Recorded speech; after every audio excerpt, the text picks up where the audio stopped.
வணக்கம் வந்தன மக்களே, இது தமிழச்சி குரல், உங்களில் ஒரு குரல். இந்த காணொலியில் நீங்கள் பார்க்க போகிற சிறுகதை உள்ளம் கொள்ளை போகுதடா. அந்த சிறுகதை தான் பார்க்க போகிறீங்க. இது என்ன கதை அப்படின்னா, கணவன் மனைவி 2 பேருமே அளவு கடந்து அன்பு வச்சுருக்காங்க. அந்த அன்பால் ஒரு பிரச்சனை வருது, அவங்க வாழ்க்கையில் ஒன்றும் சேர முடியாமல். அது என்ன அப்படின்னு சொல்லி வாங்க கதைக்குள்ளே போய் தெரிஞ்சுக்கலாம்.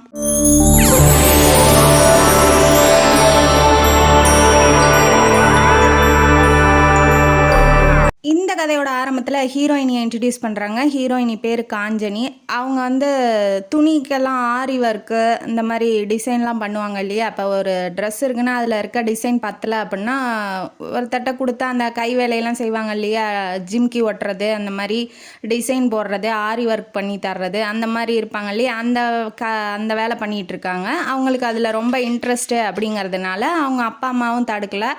அதனால் அவங்க படித்து முடித்தோடனே ஒரு சின்னதாக ஒரு தொழில் மாதிரி செஞ்சிட்ருக்காங்க. அவங்க அப்பா அம்மாவும் மோட்டிவேட் பண்ணுறாங்க. அவங்க கூட 2 பேர் வேலை செய்கிறாங்க. அது யார் அப்படின்னா அனேகா, திலகா 2 பேரும் வேலை செஞ்சிட்ருக்காங்க. திலகா ரொம்ப க்ளோஸ் ஃப்ரெண்டு. அவங்க அப்பா சரியில்லை. அவங்க அப்பா ஒரு குடிகாரரு. ஒரு தம்பி இருக்கான். தம்பி பேர் பூபால். அவன் படிச்சுட்டு இருக்கான். படித்து முடித்தாலும் போய் காலேஜில் இவர் தொந்தரவு பண்ணுறதுனால, குடிச்சிட்டு போய் ஃப்ரெண்ட்ஸுங்க முன்னாடிலாம் பேசுறதுனால அவன் காலேஜ் போக மாட்டேன்னு சொல்லிட்டான். பல தடவை தற்கொலைக்கும் முயற்சி பண்ணியிருக்கான். வேண்டாம், அந்த வாழ்க்கையே வேணாம், அப்பன் சரியில்லை அப்படிங்கிறதுனால. இருந்தாலும் அக்கா இருக்காளே, அக்காக்காக இருப்பா அப்படின்னு சொல்லி அவளும் தெம்பேத்தி விட்டுருக்கா. யார், காஞ்சனி. ஹீரோயினி பூபால்கிட்ட பேசி தெம்பேத்தி உயிரோடு இருக்கிற மாதிரி வச்சுருக்கா. அதனால் திலகாவுக்கு காஞ்சனின்னா ரொம்ப பிடிக்கும். இப்போ என்ன பண்ணுறா அப்படின்னா, ஆர்டருக்காக சுகவனம் அப்படிங்கிற ஒருத்தட்ட இப்போ போய் பேசுகிறதுக்காக போகிறேன். உன்னதம் அப்படிங்கிற ஒரு கம்பெனிலேருந்து கூப்பிட்ருக்காங்க. அதனால் இவ ஒரு டிசைன்லாம் ஒரு ஃபைல் மாதிரி பண்ணிட்டு போகிறா. போகும்போது அங்கே ஒரு பணக்கார அம்மா பொண்ணு உட்காந்துட்ருக்காங்க. அவங்கள்ட்ட தன்னோட டிசைன்லாம் காமிக்கிறா. காமிச்சோடனே இது விட வேறு எதுவும் இல்லையாம்மாங்கும் போது, இல்லை சுகவனம் சார், நீங்கள் என் ஸ்கூட்டியை எடுத்துகிட்டு போய் சொல்லிட்டு அங்கே ஆஃபீஸில் வச்சுருக்கேன் வேறு டிசைன்லாம், அதெல்லாம் எடுத்துகிட்டு வர சொல்லுங்கள் அப்படின்னு சொல்லி ஸ்கூட்டியை கொடுத்துட்றா. கொடுத்தோன்னே அவனும் எடுத்துகிட்டு கொடுத்துட்டு அதையும் காமிச்சு விட்றா. அவங்களுக்கு ரொம்ப பிடிச்சிருக்கு. சரிம்மா ஆர்டர் எடுத்துக்கோமான்னு சொல்லிட்டு போகிறாங்க. இப்போ என்ன பண்ணுறா அப்படின்னா, ஸ்கூட்டி எடுக்கலான்னு வெளியில் வரும்போது என்ன பண்ணியிருக்குன்னா, ஒருத்தர் நல்லா வாட்ட சாட்டமாக ஜம்முன்னு ஹீரோ மாதிரி இருக்காப்புல. அவர் ஒரு நியூவாக ரேஸ் கார் மாதிரி வச்சுருக்காப்புல. அதை அதில் பக்கத்தில் நின்றுக்கிட்டு அவன் இந்த முட்டா எங்கே இருக்கான், இது ஒரு பொண்ணாக தான் இருக்கும் அப்படின்னு சொல்லி கத்திகிட்டு இருக்காரு. இவன் என்ன பைத்தியக்காரத்தனமாக கத்துறானே அப்படின்னு சொல்லி அவள் பார்க்குறா. பார்க்கும்போது என்ன நடக்குதுன்னா, இவ போய் அந்த ஸ்கூட்டியை எடுக்கலான்னு போகும்போது, ஓ நீ தான் அந்த முட்டாளா, உனக்குலாம் அறிவு எங்கம்மா இருக்குது, வீட்டிலே வச்சுட்டு வந்துட்டியோ, ஏம்மா காருக்கு பக்கத்தில் திறக்கிற தவளையே ஸ்கூட்டியை நிறுத்தி வச்சுருந்தா நான் எப்படிம்மா திறந்து போகிறது, அங்கே வேறு எனக்கு ஃபங்க்ஷனுக்கு டைம் ஆகுது, தாஜுக்கு போகணும், எல்லாம் எனக்காக வெயிட் பண்ணிகிட்டு இருப்பாங்க, என்னம்மா நினச்சிட்டு இருக்கேன்னு சொல்லவும் அவள் அந்த ஸ்கூட்டியை நிறுத்தலை. அவள் வேறு ஆள்கிட்ட தான் கொடுத்துருக்கா. ஆனால் அது தெரியாமல் இவள்கிட்ட கத்தவும் அவள் டென்ஷன் ஆகிட்டா. ஏன் சார் ஸ்கூட்டியை நவுத்தி வச்சுட்டு நீங்கள் கார் எடுத்துகிட்டு போயிருக்கலாமே, இல்லை என்ன அப்படி என்ன அவ்வளோ அவசரமாலாம் என்னால் பண்ண முடியாது சார் அப்படின்னு சொல்லவுடனே, ஏம்மா கொஞ்சம் சீக்கிரம் பண்ணுமா, எனக்கு டைம் ஆகுது, நானே போகலன்னா எப்படிம்மா அப்படின்னு சொல்லி கத்துறாப்புல. சார் உங்கள் வீட்டிலலாம் பெண்களே இல்லையா, இப்படி தான் போகிற வரவங்கள்ட்டலாம் பேசிங்களாங்கும் போது, எங்கள் வீட்டில் இருக்கிறவங்களுக்குலாம் அறிவு நிறையாவே இருக்குமா, ஒன்றை மாதிரி ஸ்கூட்டியை எப்படிலாம் நிறுத்த மாட்டாங்க அப்படின்னு சொன்னோன்னே அவள் சொல்லலான்னு வரா. நான் நிறுத்தலை, வேற ஒருத்தங்க தான் நிறுத்தியிருக்காங்க, இருந்தாலும் அவருக்கு லேட் ஆகுதுன்னு கத்துறாரு அப்படின்னு சொல்லி சொல்லலான்னு வரா. இந்தாம்மா நீ இந்த பேச்செல்லாம் பேசாத, முதல்ல நவுத்தி வை அப்படின்னு சொன்னாட்டி அவன் நவுத்துறதுக்குள்ளே வேகமாக காரை எடுத்துக்கிட்டு போயிடறான். அவன் திட்டினது அன்னைக்கு நாள் ஃபுல்லாக அவன் நினச்சிக்கிட்டே இருக்கா. இவன் என்ன நம்மளை முட்டாள் மாதிரி பேசிட்டானே, நம்ம தரப்பு நியாயத்தை ஒரு தடவை கூட கேட்கலையே. ஆனால் அவனோட முகம் அவளுக்கு பதிஞ்சிருச்சு. அவன் ஏன்னா ரொம்ப அழகாக இருக்கான், ரொம்ப நல்லா இருக்கான், நல்லபடியாக பேசியிருந்தா நல்லா இருக்குமே அப்படின்னு சொல்லி அவளே நினச்சிக்கிறா. இனிமேட்டு போனால் ஸ்கூட்டியை பத்திரமா நிறுத்தணும் அப்படிங்கிறத மைண்டில் வச்சுக்கிட்டு இப்போ 2 நாள் கழித்து அதே டெக்ஸ்டைலாக உன்னதம் அந்த கம்பெனிக்கு போகிறா. போனோடனே டிசைன்லாம் எடுத்துக்கிட்டு போகிறா. அவங்க சொன்ன மாதிரியே செஞ்சதுக்கான டிசைனு அந்த ஆர்டர்லாம் எடுத்துக்கிட்டு போகிறா. போகும்போது சுற்றி முற்றி பார்க்குறா. அந்த கார் இல்லையா, அவன் எதுவும் வந்திருப்பானோ அப்படிங்கிற மாதிரி பார்க்குறா. பார்த்துட்டு ஓரமாக போய் ஸ்கூட்டியை நிறுத்திட்டு இவ வேகமாக அவன் எது வந்துட்டானா என்ன பண்ணுறது அப்படிங்கிற மாதிரி வேகமாக போகும்போது கால் தடுக்கி விட்டு கீழே விழுகிற மாதிரி போகிறா. கரெக்டாக நம்ம ஹீரோ வந்து கேட்ச் பண்ணிடுறாப்புல. ஹீரோ பிடிச்சோன்னே என்ன இன்றைக்கி என்ன இவ்வளோ அவசரமாக போகிறீங்க, என்னாச்சு அப்படின்னு சொல்லி கேட்கும்போது, என்ன ஏது பார்த்துருவோமோன்னு நீங்கள் அவசரமாக போகிறீங்களோ அப்படின்னு சொல்லி கேட்கும்போது, இல்லை இல்லை அப்படிலாம் எதுவும் இல்லை அப்படின்னு சொல்லிட்டு இவன் வந்து சும்மா ஸ்கூட்டி நின்னதுக்கே காட்டு கத்துனான். இப்போ இவன் மேலேயே விழுந்துட்டோம், இவன் ஏதாவது சொல்லுவானோ அப்படிங்கிற மாதிரி அவள் பயந்துட்டு போய் நிற்கிறா. இருந்தாலும் அவன் நல்லபடியாக பேசினான். எனக்கு கொஞ்சம் அன்றைக்கி அர்ஜென்ட்டான ஒர்க்குங்கிறதுனால அப்படி பேசிட்டேன், நான் மன்னிச்சிருங்க அப்படின்ன வாட்டி இவ தன்னோட நியாயத்தை சொல்ல வர்றதுக்கு முன்னாடி அந்த ஸ்கூட்டியை நிறுத்தினா பற்றியா அவன் வந்துடுறான். சாரி மேடம், அன்றைக்கி வந்து இன்னைக்கு மழையாக இருந்துச்சு, ஸ்கூட்டிலாம் அழுக்காயிருச்சு, அதுவும் இல்லாமல் அங்கே பார்சல் வந்துடுச்சு, அதை இறக்க சொல்லி ஓனர் கூப்பிடவும் நான் அப்படியே ஸ்கூட்டியை நிறுத்திட்டு போயிட்டேன், சாரி அப்படின்னு சொல்லவும் தான் நம்ம ஹீரோவுக்கும் தெரியுது, சரி இவன் நிறுத்தலையாட்டங்குது அப்படின்னு சொல்லிட்டு ஓகே நம்ம சொல்ல வேண்டிய அவசியமே இல்லாமல் ஆயிடுச்சுன்னு 2 பேரும் ஓரளவுக்கு நல்லா பேசிக்கிறாங்க. உங்கள் பேர் என்ன மேடம் அப்படின்னு சொல்லி கேட்குறாப்புல ஹீரோ. கேட்டோன்னா ஏன் தெரிஞ்சுக்கிட்டு என்ன பண்ண போகிறீங்க, சும்மா பேசலான்னு தான் அடிக்கடி இங்கே பார்க்குறனே அப்படிங்கும்போது என் பேர் காஞ்சனி அப்படின்னு சொல்கிறா. சொன்னோன்னே அவங்க பேர் என்ன, அவர் என்ன பண்ணுறாருன்னு தெரிஞ்சுக்கணுன்னு ஆசை, ஆனால் கேட்டால் ரொம்ப அட்வான்டேஜாக இருமோ நம்மள்கிட்ட பேசுறதுக்குன்னு சொல்லிட்டு ஓரளவுக்கு அமைதியாக நிற்கிறா. அதுக்கப்புறம் என்ன பண்ணுறாங்க, உள்ள டிசைனு அந்த ஆர்டர்லாம் கொடுக்கறதுக்காக உள்ள ஆஃபீஸ் ரூமுக்குள்ளே போகும்போது இவரும் பின்னாடியே போகிறாரு. இவரை பார்த்தோன்னே அங்கே இருக்கார் இல்லையா மேனேஜர் சுகம், ஆனால் அவர் என்ன சொல்கிறார், வா வா வா ஷியாம் எப்போ வந்த அப்படின்னு சொல்லி கேட்குறாப்புல.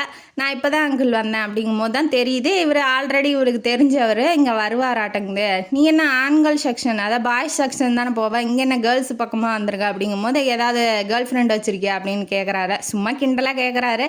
கேட்டோன்னே அப்படிலாம் இருந்தால் நான் ஏன் அங்கிள் இங்கே வரேன் அப்படின்னு சொல்லி அவன் வந்து அடிச்சு விட்டான்னா இவளும் வந்து பேசிகிட்டு இருக்கா, அவனோட அந்த ஆர்டரு அந்த இதெல்லாம் வச்சு பேசிகிட்டு இருக்கா. இவன் நின்றுட்டே இருக்கான், அங்கே நின்றுட்டு இப்படி சாஞ்சி அந்த ஒரு டேபிள் மேலே சாஞ்சி ஒரு பத்திரிக்கையை பாட்டிக்கிட்டு இருக்கான். அவன் எதாவது பார்த்துருவானோ, அவன் நம்மளை பார்க்குறானோ, இவளுக்கு வந்து எக்ஸ்பிளைன் பண்ணுறதை விட அவன் என்ன பண்ணுறான் அப்படிங்கிறதுல ரொம்ப ஆர்வமாக இருக்கா. ஏன்னா இவளுக்கு உள்ளூர் அவனை பிடிச்சிருக்கு இல்லையா, அதனால. அதுக்கப்புறம் என்ன பண்ணுறாங்க, அந்த பார்சல் அந்த எடுத்துகிட்டு வந்தா இல்லையா அதெல்லாம் தூக்கிட்டு போகிறதுக்கு கொஞ்சம் கஷ்டப்படுறா. அதனால் இவர் ஹீரோ போய் ஹெல்ப் பண்ணுறாப்புல, ஷியாம் போய் ஹெல்ப் பண்ணோன்னே சரி இவ்வளோ நல்லவராக இருக்காரு, அன்றைக்கே அப்படி கத்துனாரு அப்படின்னு சொல்லி அவன் மனசுலேயே நினச்சிக்கிறா. அதுக்கப்புறம் இவங்க 2 பேரும் ஒருத்தருக்கு ஒருத்தர் பேசிக்கிறதும், அவள் ஆஃபீஸுக்கு இவன் போகிறதும், போயிட்டு எனக்கு ஒரு தங்கச்சி இருக்கா, அந்த மாதிரி ஒரு ஒர்க் சேரீயில் பண்ணி கொடுங்க அப்படின்னு சொல்லி கேட்குறான். அவளும் வந்து ஓகேங்கிறா. அப்புறம் போய் ஒன்றா அந்த ட்ரெஸ்ஸை எடுக்கிறது. அப்புறம் அவங்க தங்கச்சிக்கு ஒரு பொண்ணு இருக்குது அப்படின்னு, அந்த பொண்ணுக்கும் அந்த மாதிரி ஒர்க் பண்ணி ட்ரெஸ் தைச்சி கொடுங்க அப்படின்னு சொல்கிறதும், ஒருத்தருக்கு ஒருத்தர் அடிக்கடி பார்த்துக்கிறதும் பேசிக்கிறதும் அவங்களுக்கு வந்து லவ் பண்ணுற மாதிரி ஒரு சுச்சுவேஷனாக ஆயிடுது. ஒருத்தருக்கு ஒருத்தர் ரொம்ப நல்லா பேசிக்கிறாங்க. அந்த ட்ரெஸ்ஸு ஒர்க்லாம் முடிச்சு வச்சுருந்தாலே அது வந்து கொடுக்க முடியாது, நான் வெளியூருக்கு போகிறேன், நீ பார்சல் அனுப்பிச்சிரு அட்ரஸுக்கு அப்படின்னு சொல்லிட்டு போகிறாப்புல. இவளுக்கு வந்து என்னன்னா அது ஒழுங்காக போகுமா என்னாவோன்னு தெரியாமல் தான் தம்பி, ஒரு ஹீரோயினுக்கு ஒரு தம்பி இருக்காப்புல, அவர் பேர் நந்தகுமார், அவர்கிட்ட சொல்கிறா நந்து இப்படி போய் கொடுத்துட்டு வந்துடு அட்ரஸில் அப்படிங்கும்போது இவனும் போய் ஃபோன் அடிக்கிறான். என்னாச்சுடா அப்படின்னு சொல்லி கேட்கும்போது, பைத்தியமா நீ, மடச்சா நீ, அறிவே இல்லையா, இப்போ ஏற்பட்டவர் வீட்டுக்கு போய் என்ன அமுச்சு விட்ருக்கா அப்படின்னு சொல்லவும், என்ன இவன் இப்படி கத்துறான், நம்ம என்ன தப்பாக பண்ணிட்டோம் அப்படிங்கிற மாதிரி இவளுக்கு தோணுது. சரி வீட்டில் போய் பேசிக்கலாம் வையே அப்படின்னு சொல்லிட்டு அவனும் வச்சிட்றான், இவளும் வச்சிட்றா. வீட்டுக்கு வந்ததுக்கப்புறம் தான் தெரியுது, அவன் தம்பி சொன்னதுக்கப்புறம் தான் தெரியுது, ஷியாம் வந்து ஒரு பெரிய கார் ரேசர் அப்படிங்கிறதும் பத்திரிகையில் அவங்க ஃபோட்டோலாம் வந்திருக்கு, அவர் இன்டர்வியூலாம் கொடுத்துருக்காரு, அவருக்கு விருதெல்லாம் தந்திருக்காரு, அவார்டெலாம் அவர் நிறையா வாங்கியிருக்காரு அப்படிங்கிறதும் அவளுக்கு அப்போ தான் தெரியுது. அவர் ஆனால் அதை பற்றி எதுவுமே காட்டிக்கவும் இல்லை, எதுவும் அதை பற்றின பேச்சும் பேசினதே இல்லை. இப்படி சாதாரணமாக வந்து பேசுகிறாரு. அவங்க வீடே வந்து பெரிய அரண்மனை மாதிரி இருக்குது. அதுவும் இல்லாமல் அந்த காரோட பார்ட்ஸ்லாம் விற்பாங்க இல்லையா, அதெல்லாம் தயாரிக்கிறது, அதை விற்கிறது, அந்த மாதிரி பெரிய ஃபேக்ட்ரியே நடத்திட்டு இருக்காங்க. அவங்க ரொம்ப பணக்காரங்க. பட் ஆனால் அந்த மாதிரி ஒரு எந்த செயல்லையும் அவர் காமிச்சிக்கவே இல்லையே அப்படிங்கிற மாதிரி அவளுக்கு தோணுது. என்னை ஒரு வாட்டி அவர்கிட்ட இன்ட்ரடியூஸ் பண்ணி விடேன் ப்ளீஸ் அப்படின்னு சொல்லவும் அவளும் வந்து சொன்னதுக்கப்புறம் வீட்டுக்கு வரான். வீட்டுக்கு வந்தோடனே அவங்க அப்பா அம்மா எல்லாத்துக்கிட்டையும் நல்லபடியாக பேசுகிறான். நல்லபடியாக பேசினோன்னே ரொம்ப பிடிச்சி போயிடுச்சு. நந்து வந்து கேட்குறான், என்னையும் ரேசர் ஆக்குங்களேன் அப்படிங்கும்போது, எனக்கு தெரிஞ்ச கோச் இருக்காரு, நீ அங்கே போ அப்படின்னு சொல்லிட்டு அட்ரஸ்லாம் கொடுத்து அதெல்லாம் பண்ணுறாப்புல. ஆனால் இவளுக்கு வந்து பிடிக்கல, தம்பி இப்படி போகிறது, ரேஸுக்கு போகிறதுலாம் அவளுக்கு பிடிக்கல. இருந்தாலும் எதுவும் சொல்ல வேண்டாம் அப்படிங்கிற மாதிரி நினச்சிக்கிட்டு இருக்கா. இப்போ என்ன ஆகுதுன்னா, நான் உங்கள் வீட்டுக்கு வந்துட்டேன், நீங்களும் எங்கள் வீட்டுக்கு வாங்கலை அப்படின்னு சொல்லி கூப்பிடும்போது இவங்க எல்லாம் கிளம்பி ஷாமோட வீட்டுக்கு போகிறாங்க. அங்கேயே நல்லபடியாக பேசுகிறாங்க, எல்லோரும் பழகுறாங்க. இந்த பணம் ஏழை இவ்வளோ தான் லிமிட்டாக தான் பேசணும், இவ்வளோ தான் நடந்துக்கணும், இப்படிலாம் சீன் போடணும், இந்த பணம் இருந்தால் இப்படி நடந்துக்கணும் அப்படிங்கிறதெல்லாம் அவங்க வீட்டில் யாருக்குமே இல்லை. இவங்க மிடில் கிளாஸ் தான், இருந்தாலும் அந்த மாதிரி ட்ரீட் பண்ணுற மாதிரி எதுவுமே இல்லாதனால இவங்களுக்கும் ரொம்ப பிடிச்சி போயிடுச்சு. 2 வீட்டுக்கும் பிடிச்சோடனே இவன் ஆஃபீஸுக்கு போனோடனே எனக்கு வந்து நந்து அத்தான்னு என்னை கூப்பிடணுன்னு ஆசையாக இருக்குது, நீ என்ன சொல்கிற, எப்படி லவ் ப்ரப்போஸ் பண்ணுறாரு பாருங்க. அதுக்கு அவன் என்ன சொல்கிறா, எனக்கு பயமாக இருக்கே அப்படிங்கும்போது, என்ன பயம் அப்படிங்கும்போது, உங்கள் அப்பா அம்மாவுக்கு என்ன பிடிக்காமல் போயிடுச்சுன்னா அப்படின்னு சொல்கிறாங்க. அதாவது அவள் வந்து பதிலுக்கு ஆமாங்கிறத எவ்வளோ நாசுக்காக சொல்கிறா பாருங்களேன். சரி அப்படிலாம் பயந்துக்காத, என் விருப்பம் தான் அப்படிங்கும்போது 2 பேரும் ஒருத்தருக்கு ஒருத்தர் ரொம்ப பிடிச்சி போய் பேச ஆரம்பிக்கிறாங்க. இப்போ அவன்கிட்ட பேசலைன்னா இவளுக்கு அந்த நாளே ஓடாத மாதிரி ஆகுது. ரொம்ப பாசத்தோடையும் அன்போடையும் 2 பேரும் கல்யாணம் பண்ணிக்கிறாங்க. கல்யாணம் பண்ணிக்கிட்ட அன்னைக்கு, கல்யாண நாள் அன்னைக்கு நந்துவுக்கு வந்து என்னன்னா ரேஸுக்கு அன்னைக்கு தான் போகிற மாதிரி இருந்திருக்கும். அதனால் என்ன பண்ணுறான்னா, ரொம்ப வருத்தத்தோடு இப்படிலாம் அத்தாங்கூட நின்று ஃபோட்டோ எடுக்கணும்னு நினச்சிட்டு இருந்தேன், இந்த மாதிரி இப்போ ஆயிடுச்சு, என்ன பண்ணுறது, என்னோடய முதல் ரேஸே இந்த மாதிரி இந்த நாளில் குறித்து கொடுத்துட்டாங்களே அப்படின்னு சொல்லி அவன் சொல்லவும் இவர் வந்து ஷாம் வந்து சமாதானப்படுத்துகிறாரு. காலையில் எல்லாம் போய் செட் பண்ணி வச்சிரு நாளே கார் எல்லாத்தையும். அப்புறம் மறுநாள் வந்து கல்யாணத்தை அட்டன் பண்ணிவிட்டு நீ போய் ஓட்டேன் அப்படின்னு சொல்லி சொல்கிறாப்புல. அவனுக்கு கஷ்டமாக தான் இருக்குது. இருந்தாலும் நம்ம முதல்ல போய் ரேஸுக்கு போகிறோம் அப்படிங்கிற ஒரு நல்ல எண்ணத்தோட நல்ல எனர்ஜியோடு போகிறான். ஆனால் இவளுக்கு காஞ்சனிக்கு வந்து இது வந்து கொஞ்சம் கஷ்டமாக தான் இருக்குது. இவன் போகிறானே என்ன ஆகுமோ ஏதாகுமோ அப்படிங்கிற மாதிரி வேணாண்டா அப்படின்னு சொல்லி பார்த்துருப்பா. இருந்தாலும் பரவாயில்ல, தம்பி ஆசைப்படுறான்னு விட்டுருப்பா. 2 பேத்துக்கும் கல்யாணம் நல்லபடியாக முடிஞ்சதுக்கப்புறம் ஆப்வியஸாக ஃபஸ்ட் நைட்டுக்கு வந்து மாமல்லபுரத்தில் ஒரு ரெசார்ட்டில் ரூம் புக் பண்ணியிருக்காங்க. அவங்களோட தங்கச்சி, அதாவது ஷாமோட தங்கச்சி பேர் மஞ்சுளா. அவங்களுக்கு அவங்க மூலயமா ரூம் வந்து புக் ஆகிருக்கு. அங்கே வந்து இப்போ ஃபஸ்ட் நைட் கொண்டாட போகிறாங்க.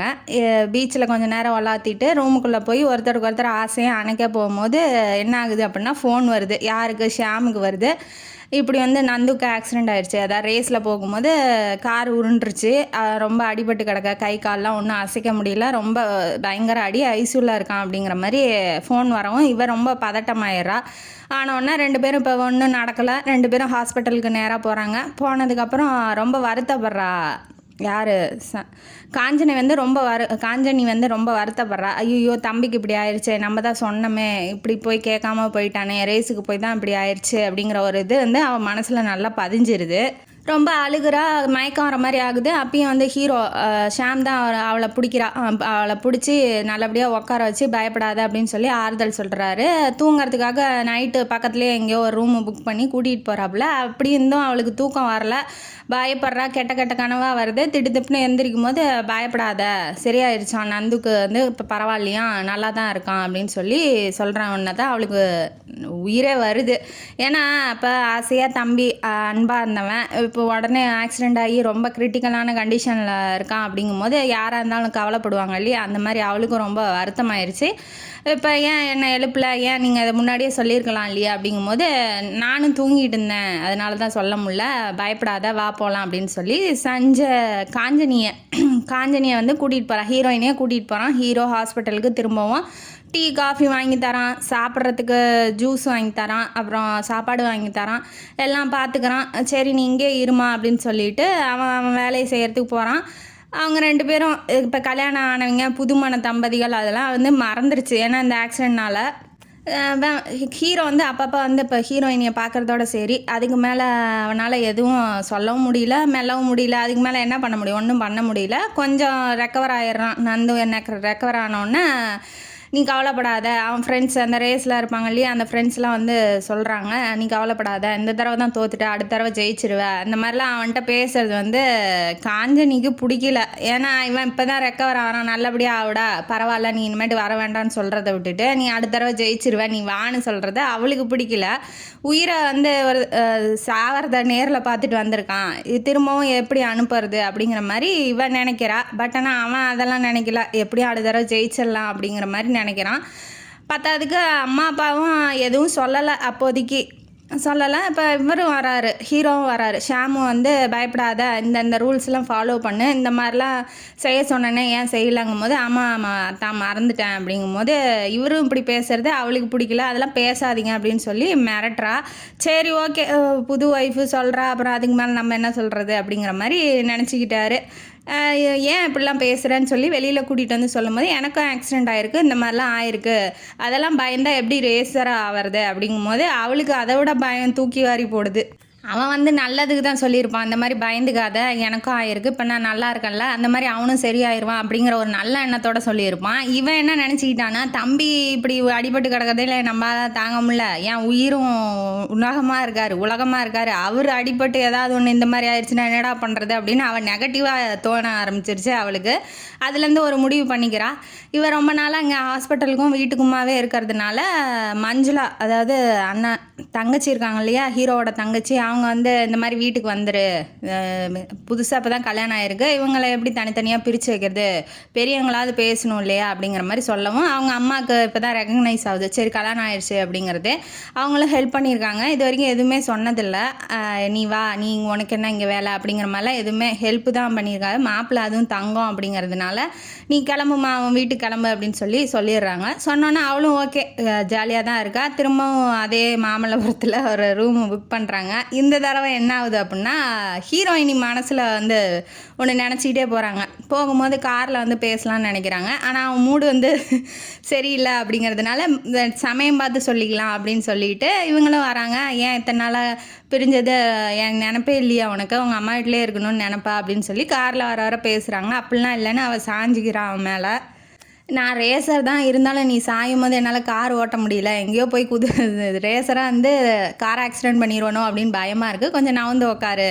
அதாவது மொதல் ஒய்ஃப் வந்து கட்டி பிடிக்கிறாங்க, மேலே வந்து விழுகிறாங்க, மேலே ஷோல்டரில் சாயும் போது ஒரு ஃபீலிங் இருக்கும் இல்லையா, அந்த மாதிரி அவரும் ஃபீல் பண்ணுறாப்புல, எனக்கே பயமாக இருக்குது, கொஞ்சம் நகர்ந்து உக்காரு அப்படின்னு சொல்கிறாப்புல. அதை புரிஞ்சுக்கிறாவ, சரிங்க அப்படின்னு சொல்லிட்டு நகர்ந்து உட்காந்துக்கிறான். இப்போ ரூமை வந்து சென்டர் அடைஞ்சிடுறாங்க ரெண்டு பேரும். அடைஞ்சோடனே என்னன்னா, இவன் ஆசையாக போய் சஞ்சு அப்படின்னு சொல்லி, சஞ்சு இல்லை காஞ்சு அப்படின்னு சொல்லி கட்டி பிடிக்க போகும்போது அவன் வந்துக்கிட்டு ஏங்க நான் ஒன்று சொல்லவா அப்படின்னு சொல்லி ஆரம்பிக்கிறா. ஏன்னா இது வந்து ஹார்ஷாக நடத்தினா வேலைக்கு ஆகாது, சண்டை போட்டு பெற முடியாது, அதனால் நம்ம ஒரு திட்டம் வச்சுருக்கோம், அதை செயல்படுத்துவோம் அப்படிங்கிற மாதிரி அவன் சொல்ல ஆரம்பிக்கிறான். இவன் ஆசையாக சஞ்சுன்னு சொல்லி அள்ளி அணைக்கிச்சு தூக்கும் போது இவன் என்ன பண்ணுறா, ஏங்க நான் ஒன்று சொல்லுவேன் நீங்கள் கேட்பீங்களா, எனக்காக என்ன வேணாலும் செய்வீங்களா அப்படிங்கும் போது இவன் உஷாராகிக்கிறான். இந்த தசரதன் வந்து கைகேயிக்கு வரம் கொடுத்த மாதிரி நம்மளும் கொடுத்து மாட்டிக்க கூடாது அப்படின்னு சொல்லி நினச்சிக்கிட்டு உஷாராயிரான். இல்லை நீ முதல்ல சொல்லு, அதுக்கப்புறம் நான் ஏற்றுக்கிறதும் உனக்கு வந்து செய்வேன்னு சொல்கிறதையும் நான் அப்புறம் பார்த்துக்கிறேன் அப்படிங்கும் போது ஏன் என் மேலே நம்பிக்கை இல்லையா அப்படின்னு சொல்கிறா. அதெல்லாம் இல்லைம்மா, நான் பின்னாடி வருத்தப்பட என்னால் செய்ய முடியலன்னா என்ன பண்ணுறது அப்படின்னு சொல்லிட்டு அவள் என்ன சொல்கிறான்னா, இந்த மாதிரி நீங்கள் ரேஸுக்கு போகக்கூடாது, நீங்கள் போனீங்கன்னா உங்களுக்கு உயிருக்கு உத்தரவாதமே இல்லை, நான் வந்து விதுக்கு நான் அடிச்சுக்கிட்டே கிடக்கணும், நீங்கள் வருவீங்களோ வரமாட்டிங்களோ, ஐயோ என்ன ஆகுமோ ஏதாகுமோன்னு வாழ்க்கை பூரா என்னால் வந்து இருக்க முடியாது, அதனால் நீங்கள் ரேஸுக்கே போகக்கூடாது அப்படின்னு சொல்லிடுறா. அவனுக்கு இடி விழுந்த மாதிரி ஆயிடுது. ஏன்னா அவன் அது பேஷனாக இருக்குது, அவனுக்கு ரொம்ப பிடிச்சிருக்கு. அதுவும் இல்லாமல் அவன் எப்படி அவன் வாழ்க்கையாக நினைக்கிறது அவன் விடுவானா, உடனே தன்னோட காதலுக்காக அவன் விடமாட்டான்னு தெரியும், இருந்தாலும் ஒரு தடவை ட்ரை பண்ணலாமேன்னு அவள் பண்ணுறா. ஒரு மனசில் வச்சுக்கிட்டு இனிமேட்டு அவர் ரேஸுக்கே போகக்கூடாது அப்படிங்கிற மாதிரி. அவன் என்ன சொல்கிறான்னா, நான் ரேஸர்னு தெரிஞ்சு தானே நீ என்னை கல்யாணம் பண்ணிக்கிட்ட, அதனால உனக்கு என்ன இப்போ என்ன வந்துச்சு அப்படிங்கும் போது, உங்கள் உயிருக்கு வந்து நான் உத்தரவாதம் இல்லைங்கும் போது அதில் ஏன் போகிறீங்க, அதில் போகாதீங்க, எனக்கு இதெல்லாம் இப்படி உயிர் போகிற அளவுக்கு நடக்கும்னு தெரியாது, அதனால் நீங்கள் போகக்கூடாது, முடியாது அப்படிங்கும்போது, இல்லை என்னாலாம் முடியாது சஞ்சு காஞ்சு காஞ்சு என்னால் முடியாது காஞ்சு, வேறு ஏதாவது சொல்லு நான் வேணால் ஒத்துக்கிறேங்கும் போது, இல்லை நீங்கள் ஒத்துக்கிட்டா தான் இனிமேட்டு நாம் வந்து ஒன்றா இருக்க முடியும், இல்லைனா இருக்க முடியாது அப்படின்னு இவ வந்து இதை வச்சு பிளாக்மெயில் பண்ணுவோம். அவன் டென்ஷன் ஆயிடுறான். நீங்கள் என்னை பற்றி என்ன நினச்சிட்டு இருக்கா, என்ன இப்படி கீழ்த்தரமான இதாக இருக்குது, இதை வச்சு யாராவது பிளாக்மெயில் பண்ணுவாங்களா அப்படிங்கிற மாதிரி அவன் சொல்லவும் இவளுக்கு ரொம்ப கேவலமாயிருது. இருந்தாலும் பரவாயில்ல, அவன் எவ்வளோ கேவலமாக நினச்சாலும் பரவாயில்ல, நம்மளுக்கு இருக்க ஒரே ஆயுதம் இதுதான், இதை வச்சு நம்ம மூவ் பண்ணலாம் அப்படிங்கிற மாதிரி அவன் நினச்சிக்கிட்டு போகிறா. அவன் எதுக்கும் அசைஞ்சு கொடுக்கறதா இல்லை. ஏன்னா இப்போ நடக்கிற அவன் என்ன சொல்கிறான்னா, கொஞ்ச நாள் போகட்டுமா, ஒருத்தருக்கு ஒருத்தர் புரிஞ்சுக்கலாம், நம்ம ஓரளவுக்கு தான் பேசியிருக்கோம், வாழ்க்கையில் இன்னும் எவ்வளோ இருக்குது, ஒருத்தருக்கு ஒருத்தர் புரிஞ்சுக்கிட்டு கொஞ்ச நாள் கழித்து இதை பற்றி டிஸ்கஸ் பண்ணலாமே அப்படிங்கிற மாதிரி அவன் சொல்கிறான். இப்போதைக்கு தள்ளி போடுறான்.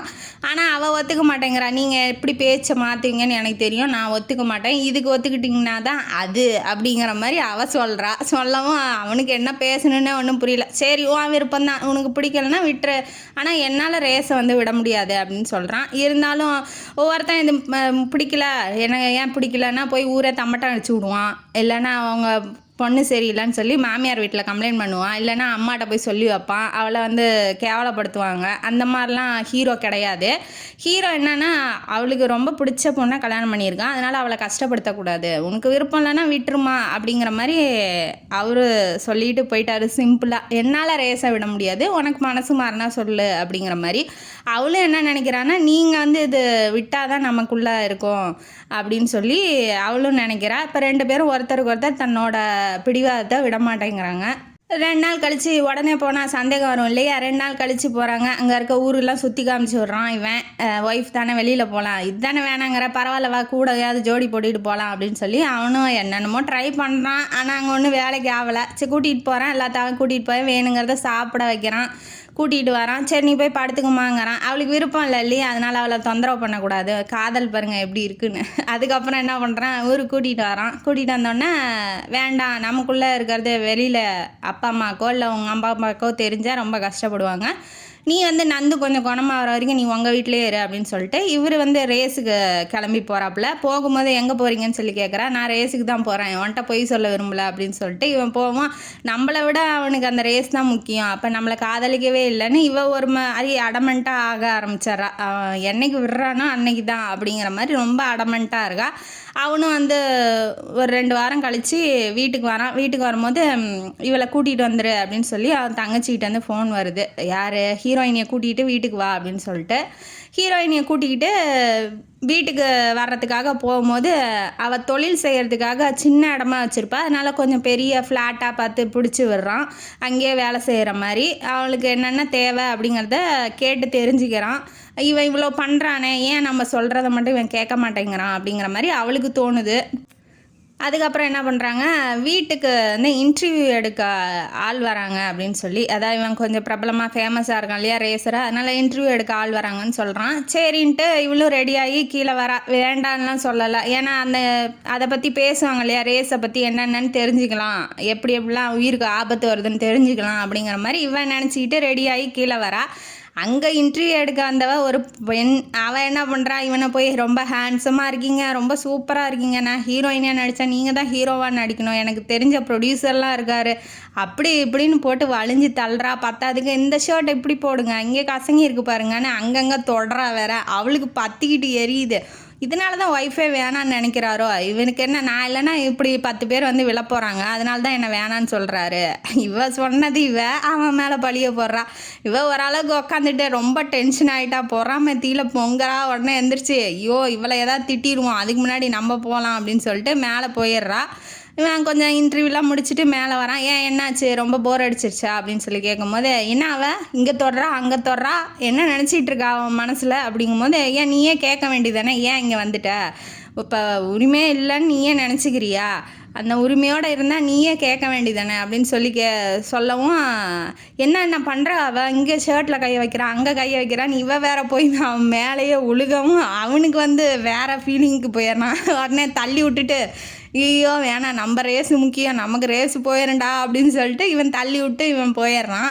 இவன் வந்து இதை நோட்டீஸ் பண்ணிக்கிறா. என்ன அப்படின்னா அந்த பொண்ணு வந்து விழுகும்போது அவனுக்கு எந்த ஃபீலிங்கும் இல்லை, அப்படியே ஜடம் மாதிரி உக்காந்துக்கிட்டு இருந்தான். நம்ம போய் சும்மா டச் பண்ணும்போதே அவனுக்கு ஃபீல் ஆகுறான்னா அப்போ நம்ம இதுதான் ஆயுதமாக யூஸ் பண்ணோம் அப்படின்னு சொல்லிட்டு இவன் என்ன பண்ண ஆரம்பிக்கிறா அப்படின்னா, மஞ்சுளா இருக்கா இல்லையா தங்கச்சி, ஹீரோவோட தங்கச்சி வந்து விருந்துக்கு கூப்பிட்டுருப்பா. அப்போ என்ன பண்ணுறான்னா இவன் நல்லா மேக்கப் போட்டுக்கிட்டு போகலாம், அவள் ஒரு திட்டத்தை செயல்படுத்த போகிறா. என்ன பண்ணுறான்னா ஆரம் இருக்கு இல்லையா கழுத்துக்கு போடுறதுல கொக்கியை நல்லா வளைச்சி விட்டுறா, நல்லா அமுக்கி விட்டுறா. விட்டோடனே இங்கே வாங்க நீங்கள் வந்து கொஞ்சம் இந்த ஆரத்தை சரி பண்ணி விடுங்க. அவன் வந்து விரித்து விட்டு இந்த சினிமாலாம் நடக்கும் இல்லையா, முதுகுக்கு பின்னாடி அந்த ஆரத்தை பிடிச்சி வாயில் கடிப்பாங்களே, அந்த மாதிரி வந்து இவனும் பண்ணுவான். ரொமான்டிக் சீன் கிரியேட் ஆகும். அவர் எப்படி இருந்தாலும் நம்ம காலடியில் வந்து விழுந்தானே ஆகணும் அப்படிங்கிற மாதிரி அவள் ட்ரை பண்ணுறா. அவன் வந்துட்டு அது இல்லைன்னா வேறு போட்டுக்கிடுவான்னு சொல்லிட்டு சிம்பிளாக போயிடுறான். அடுத்தது கூட்டிகிட்டு போனோடனே அவங்க வீட்டில் வரிசை உக்காடுறா, கிட்ட போய் பேசுகிறா. அவன் ஓரளவுக்கு கண்ட்ரோலாக இருக்கான். இருந்தாலும் இவன் எதுக்கு பண்ணுறான் ஏன் பண்ணுறாங்கிறத அவன் கண்டுபிடிச்சிட்டான். உடனே இருந்துக்கிட்டு அந்த குழந்த இருக்கு இல்லையா அதை கூட்டிகிட்டு வந்து நடுவில் உட்கார வச்சிடறான், 2 பேத்துக்கு நடுவில். ஆனால் எவ்வளோ நேரத்துக்கு பொழுதுனிக்கும் உட்கார வைக்க முடியாது இல்லையா, அதனால கிட்ட போய் உட்காரா, உரசுறா, மேலே விழுகிறா. ஆல்பத்தை எடுத்து பார்த்து இதுங்க யாருங்க அவங்க யாருங்கன்னு அப்படியே ஷோல்டர்லேயே போய் படுக்கிறா. அவனுக்கு வந்து ஓரளவுக்கு மேலே கண்ட்ரோல் பண்ண முடியல. உடனே சத்தம் கம்மியாக கேட்குறான், என்ன ஓகேவா, நீ திருந்துட்டியா, ரேஸ்லாம் பற்றி பேச மாட்டேன் தானே அப்படிங்கும்போது அது உங்கள் விருப்பம்ப்பா, நீங்கள் தான் சொல்லணும் அப்படின்னு சொல்லிட்டு அவன் பக்கமே திரும்பவும் அவன் வந்து டென்ஷன் ஆகி பல்லெல்லாம் கடிக்க ஆரம்பிக்கிறான். ஏன்னா இவன் வேணுன்னே பண்ணுறான்னு தெரியுது. அதுக்கு மேலே அங்கே இருக்க முடியாது இல்லையா, அதனால் வீட்டுக்கு கிளம்பி வந்தோன்னே ஏன் இப்படி பண்ணுற, உனக்கு வந்து எத்தனை வாட்டி சொல்கிறது, அதில் எவ்வளோ வந்து பாதுகாப்புக்காக எல்லாம் பண்ணிட்டு தான் நாங்கள் வந்து ரேஸ்க்கே போவோம், அதை புரிஞ்சிக்க மாட்டியா காஞ்சு, நான் சொல்கிறத கேளு அப்படின்னு சொல்லி அவன் வரும்போது இவளும் போய் ஹக் பண்ணுறா. ஹக் பண்ணோன்னா நீங்கள் ரேஸை விடுறேன்னு சொல்லுங்கள், எல்லாமே வாழ்க்கையில் நம்ம வாழ்க்கையே சூப்பராக இருக்குன்னு அவள் திரும்ப ஆரம்பிக்கும். இதுக்கு மேலே உன் கூட இருந்தால் நீ என்னென்ன பண்ணுவான்னு எனக்கு தெரியும், அதனால நான் கிளம்புறேன்னு சொல்லிட்டு காலையிலேயே அவன் வெளியூருக்கு போயிடுறான். இப்போ 2 மாதத்துக்கு வீட்டு பக்கமே ஆளை காணும். இவளுக்கு வந்து ரேஸு வைக்கும் போதெல்லாம் டிவியை போட்டு பார்த்துட்டு ஐயோ அவனா ஐயோ அவன் நல்லா இருக்கணுமே, என்ன பண்ணுறானோ ஏது பண்ணுறானோன்னு சரியாக சாப்பிட மாட்டா, தூங்க மாட்டா. அவளுக்கு அந்த விஷயம் வந்து எந்த அளவுக்கு மனசை பாதிச்சிருக்குன்னு பாருங்கள். எவ்வளோ அன்பும் தான் அவள் வந்து அப்படி செய்வா. அதெல்லாம் வந்து நினச்சி பார்க்க மாட்டேங்கிறான் அவன். அதுவும் இல்லாமல் அவனை வந்து மாற சொல்கிறதும் தப்பு தானே. ஒருத்தன் வந்து வாழ்க்கையாக நினைக்கிறத நீ எனக்காக மாற்று அப்படிங்கிறது தப்பு தான். இருந்தாலும் 2 பேரும் அன்பும் ஒருத்தருக்கு ஒருத்தர் விட்டு கொடுக்காம இருக்கேன். அவனும் வந்து எந்த விதமான திட்டோ அடிக்கவோ செய்யலை இல்லையா. எல்லாம் ஃப்ரெண்ட்ஸ்லாம் கூப்பிட்றாங்க, நீ ஒரு தடவை ரேஸுக்கு வா அப்படின்னு சொல்லி கூப்பிட்டு பார்ப்பான். அவன் எவ்வளோ கூப்பிட்டு பார்த்தும் இவள் வரமாட்டேன்னு சொல்லியிருப்பா. இப்போ அவங்க தங்கச்சி, ஹீரோவோட தங்கச்சி வந்து என்ன அவங்களுக்குள்ள என்ன பிரச்சனை, ஏன்னா இத்தனை மாதம் அவன் வராமல் இருக்க மாட்டான், என்ன பிரச்சனைன்னு சொல்லுன்னு சொல்லும் போது தான் இந்த மாதிரி சொல்கிறா. சொன்னோன்னே நீ முதல்ல ஒரு அடி எடுத்து வை, அதுக்கப்புறம் அண்ணன் வந்து ஒரு அடி எடுத்து வைப்பார், நீ எதுவுமே செய்யாமல் நீ வந்து தொட்டதும் அதாவது கவுத்தன் மாதிரி எதையுமே பண்ணாத அப்படின்னு சொல்லி சொல்கிறாங்க. அவள் சொல்கிறதும் ஒரு பாயிண்ட்டு உண்மையாக தான் இருக்குது. முதல்ல நம்ம வந்து அவர் வழிக்கு போயிட்டு அப்புறமா அவர் வந்து வழியை திருத்துவோம் அப்படிங்கிற மாதிரி இவள் ஒரு ஸ்டெப் எடுத்து வைக்கிறா. நானும் ரேஸுக்கு வரேன் அப்படிங்கிற மாதிரி சொல்கிறா. ரேஸ் ஓட்ட போகிறீங்க இல்லையா, வரேன் அப்படின்னு சொல்லி சொல்கிறா. சொன்னோன்னே இவங்க ஃப்ரெண்ட்ஸ்லாம் வர சொல்லி கூப்பிட்ருப்பாங்க, இவள் வரமாட்டேன்ருப்பா. அது தப்பு தான், இவரை வந்து கிண்டல் பண்ணுற மாதிரி எல்லாம் பேசிகிட்டு இருப்பாங்க. அதுக்கு அவன் என்ன சொல்லுவானா, இல்லை தம்பிக்கு உடம்பு சரியில்லை அதனால தான் வர முடியலங்கிற மாதிரி அவன் பக்கம் பேசுவோம். பரவாயில்ல, நீங்கள் ரொம்ப நல்ல ஜோடி, மேட் ஃபார் ஈச் அதர் அப்படின்னு சொல்லி எல்லா ஃப்ரெண்ட்ஸ் எல்லாம் பாராட்டுறாங்க. அங்கே போய் உட்காந்து ஒரு இடத்துல உட்கார வைக்கிறான், நீ பாரு அப்படின்னு சொல்லிட்டு இவன் ரேஸுக்கு கிளம்பி போகிறான். போனதுக்கப்புறம் அங்கே வேலை பார்க்குற ஒரு மூதேவி வந்து என்ன சொல்லுது அப்படின்னா, இவளே வாழ்க்கை என்ன ஆரம்பிக்காமல் நடு இதில் நிற்கிது. அந்த மூதேவி வந்து சும்மா இல்லாமல் என்ன பண்ணுதுன்னா அங்கே வேலை செய்கிறது தான் அது வந்து என்ன பண்ணுது, எங்கள் வீட்டுக்காரரும் இப்படி தான் ரேஸ் ஓட்டுவார், நானும் லவ் பண்ணி தான் கல்யாணம் பண்ணிக்கிட்டேன், அவர் சும்மா இல்லாமல் ரேஸை ஓட்டி ஆக்சிடெண்ட்டில் செத்து போயிட்டார், இப்போ நானும் என் குழந்தையும் நடுத்தெருவில் நிற்கிறோம், இங்கே இருக்கிறவங்க தான் எங்களுக்கு ஹெல்ப் பண்ணுறாங்க அப்படின்னு சொல்லி அந்த குழந்தை வருது. சிப்ஸு பாக்கெட் விற்றுக்கிட்டு இருக்கு அந்த குழந்தை, பாவம். அந்த குழந்தைய பார்த்தோன்னா இவளுக்கு வந்து 1 மடங்காக இருந்தது 100 மடங்காக ஆயிடுச்சு. ரொம்ப ஃப்ரஸ்ட்ரேஷனுக்கு போயிடுறா. ஏற்கனவே சர்ரு புருன்னு போகிறது, அந்த கார் ரேஸ் சத்தம்லாம் அவளுக்கு பிடிக்காது. ஒரு மாதிரி வாமிட்டு வர மாதிரி ஆகி உக்காந்துட்டு இருக்கா. பார்த்ததுக்கு இவ வேற வந்து சொல்லவும் வயிற்றெல்லாம் பெரட்டி வயிற்ற கலக்கிட்டு வாமிட்டு எடுத்துட்டு ஐயோ இனிமேட்டு நான் இந்த 1 நிமிஷம் கூட இருக்க மாட்டேன் அப்படின்னு சொல்லிட்டு ஓடிடுறா. நீ வீட்டுக்கு போன தனியாக போயிட்டா. போனோடனே இவன் பின்னாடியே அந்த ரேஸ்லாம் முடிச்சுட்டு 2 ஹவர்ஸ் கழித்து வரான். வீட்டுக்கு வந்தோடனே உனக்கு அறிவே இல்லையா, அங்கே எத்தனை பேர் என்னை பாராட்டினாங்க, எத்தனை பேர் எனக்கு கை கொடுத்தாங்க, என் ஃப்ரெண்ட்ஸ்லாம் உன்னை கேட்டாங்க, நான் ஜெயிச்சிட்டேன் அப்படிங்கிறத உன்ட்ட ஆசையாக சொல்லலான்னு வந்தால் அதுக்குள்ளே ஏன் போயிட்ட, அவள் சொன்னதை வச்சுக்கிட்டு, அதாவது அங்கே வேலை செய்கிறவ சொன்னதை வச்சுக்கிட்டு நீ இப்படிலாம் நடந்துக்கிறியா, அவன் ஒரு குடிகாரன், குடிச்சிட்டு போய் கார் ஓட்டினா அப்போ நான் என்ன பண்ணுவான், செத்து தான் போவான் அப்படின்னு சொல்லவும், அப்போ செத்து போவாங்க, ரேஸில் செத்து போவாங்க அப்படிங்கிறத நீங்கள் ஒத்துக்கிறீங்க. வேண்டாம், இதையே மனசில் வச்சுட்டு நீங்கள் எப்போ வருவீங்க, உயிரோட வருவீங்களா, செத்து போயிடுவீங்களா, இல்லை என்ன ஆகும் ஏதாகும்னு நான் வாழ்க்கை பூரா உங்களுக்காக வெயிட் பண்ணி கஷ்டப்படுறத விட நான் தனியாக போயிடுறேன், எனக்கு விவாகரத்து கொடுத்துருங்க. எது வாழவே இல்லை, அதுக்குள்ளே விவாகரத்துக்கு போயிடுறேன், எனக்கு வேண்டாம். சரி, என்னை விட்டு போயிட்டா நீ சந்தோஷமாக வாழ்ந்துருவியா அப்படின்னு கேட்குறாப்புல. இல்லை நான் இந்த ரேஸு நீங்கள் எப்போ போகிறீங்க எப்போ வர்றீங்கிறது என் காதில் விழுகாமல் இருக்கும் இல்லையா. நீங்கள் தொழில் விஷயமா போயிருக்கீங்க, இல்லை எந்த விஷயமா போயிருக்கீங்கன்னாலும் யாரும் எதுவும் என்கிட்ட சொல்லாமல் இருப்பாங்க இல்லையா. நீங்கள் உயிரோடு இருக்கீங்க அப்படிங்கிறதே எனக்கு போதும். நான் இனிமேட்டு இங்கே இருக்க விரும்பலைங்கும் போது ஏன் நீ இவ்வளோ அவசரப்படுற, கூடையே இரு, நான் செத்ததுக்கு அப்படியே போய் ரேஸில் போய் செத்தனா கூட உனக்கு மனைவிங்கிற பேரில் சொத்து வரும் இல்லையா அப்படின்னு சொன்னோன்னா அவளை டென்ஷன் ஆகிட்டா, ரொம்ப அழுகுறா. நீ சாகவே கூடாதுன்னு தான்டா நான் இப்படி பண்ணுறேன், நீ செத்து போய் எனக்கு எதுக்குடா அந்த சொத்து அப்படின்னு சொல்லிட்டு வாயை மூடுங்க அப்படின்னு சொல்லி ஹக் பண்ணி ரொம்ப அழுகுறா. அவளால் எதுவுமே ரொம்ப பயப்படுறா, அவன் நம்மளை விட்டு போயிடுவானோ அப்படின்னு பயப்படுறா. இப்போ அவனும் சொல்லி பார்க்குறான், நடக்கிறவன் கூட தான் சாவறான் திடீர்னு நெஞ்சு வலி இல்லை சும்மா போகிறவனுக்கு ஆக்சிடெண்ட் ஆகி சாவறான், இல்லை கார் ஓடுது, பைக் ஓடுது, எத்தனையோ ஆக்சிடெண்ட் நடக்குது. அதெல்லாம் யாருமே கார் ஓட்டலையா பைக் ஓட்டலையா, நீ ஏன் பயந்துக்கிறங்கும் போது அவங்களாம் வேணுன்னே போகல, நீங்கள் ரேஸுக்குன்னு போகிறதுனால தான் எனக்கு பயமாக இருக்குது அப்படின்னு சொல்கிறா.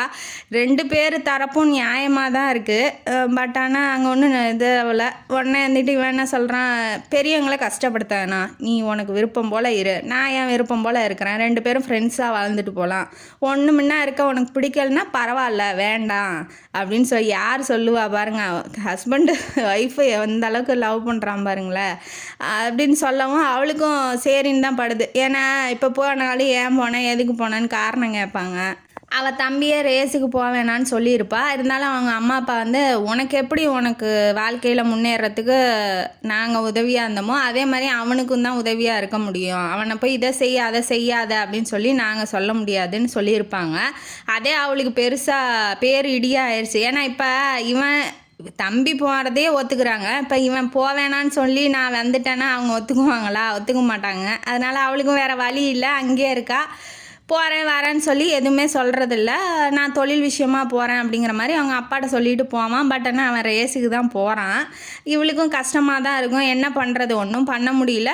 பழையபடி அவள் தொழில் ஆரம்பிக்கலாம் அப்படின்னு சொல்லி அந்த புது பில்டிங் இருக்குது இல்லையா, அந்த பில்டிங்கில் போய் எல்லாம் செட் பண்ணி ஆரம்பிச்சிட்டு இருக்கா. அவள் ஃப்ரெண்ட்ஸுங்க, அந்த தம்பி இருக்கான் இல்லையா பூபால், அந்த யார் அவனோட அந்த குடிகார அப்பனோட பையன் ஃப்ரெண்டோட தம்பி இருக்கான் இல்லையா, அவனும் ஜாயின் பண்ணிக்கிட்டான் வேலை இல்லை அப்படிங்கிற மாதிரி. பக்கத்தில் ஒரு பில்டிங் சேலாக இருக்கும். அங்கே என்ன பண்ணுறாங்கன்னா பேங்க் வர்ற மாதிரி இருக்குது, அதுக்காக ஃபைல்ஸு பேப்பர்ஸு எல்லாம் நிறையா அங்கே அடுக்கி வச்சுருப்பாங்க. இவங்க வேலையை முடித்து அன்றைக்கி லேட்டாக கிளம்புறாங்க. கிளம்பும் போது என்ன ஆகுது அப்படின்னா, இவங்க அப்பா அதாவது பூபாலோட அப்பா சம்பளத்தை கொடு அப்படிங்கிற மாதிரி சண்டை போட்டிருப்பான். நான் அப்புறம் பேசுகிறேன், நீ எங்கேயும் போவாதா, லேட்டானாலும் நானே கூட்டிகிட்டு போய் விட்டுறேங்கிற மாதிரி. இப்போ பூபாலும் அவளும் மட்டும் தனியாக இருக்காங்க. இவன் என்ன பண்ணுறான்னா, அவங்க அப்பங்காரன் இவ போகட்டும், ஏன்னா இவள்கிட்ட போய் வம்பிழுக்க முடியாது, கொண்டு போய் உள்ளே வச்சுருவா, அதனால் இவ போகட்டும் அப்படிங்கிற மாதிரி ஒரு தவளை ஒளிஞ்சிருப்பான். அங்கே மாடி படியெல்லாம் பேப்பர்லாம் செதறி கிடக்கும். அந்த பேப்பரில் என்ன பண்ணுறான், இவன் பீடியை குடிச்சிட்டு தெரியாமல் தூக்கி போட்டுறான். அங்கே பேப்பர் இருக்குங்கிறத அவனுக்கு தெரியாது, ஏன்னா இவன் ஒளிஞ்சிட்டு இருக்கான் இல்லையா. அப்போ என்ன ஆகுது, இவங்க போகலான்னு கிளம்பும் போது ஒரு மாதிரி ஸ்மெல் வருது, கருகிற வாசனை வாடை வரவும் எங்கேயோ தீ பிடிச்சிருக்க மாட்டேங்குது, இல்லை கரண்ட் ஆஃப் ஆயிடுது, லிஃப்ட்டும் ஒர்க் பண்ணல, எல்லாம் மலைன்னு அந்த பில்டிங்கில் அந்த 2nd ஃப்ளோரில் அவள் இருக்கிற இடம் மட்டும் தீ பிடிக்க ஆரம்பித்தோன்னே இவளுக்கு பயமாயிருது. இவளுக்கு வாழ்க்கையோட மரணத்தை மரண பயம் காட்டிட்டான் பரமா, அந்த மாதிரி இவளுக்கு மரண பயம் வந்துருச்சு. அவன் அந்த பையனுக்கு ஹைட்டுனா பயம், நீ எகிரி குதிடான்னாலும் அங்கே அவன் எனக்கு பயமாக இருக்குக்கா நான் குதிக்க மாட்டேங்கிறான், இவ குதிக்கலான்னாலும் என்னை விட்டு போவாதக்காங்கிறான். இவளுக்கு ஒன்றுமே புரியல.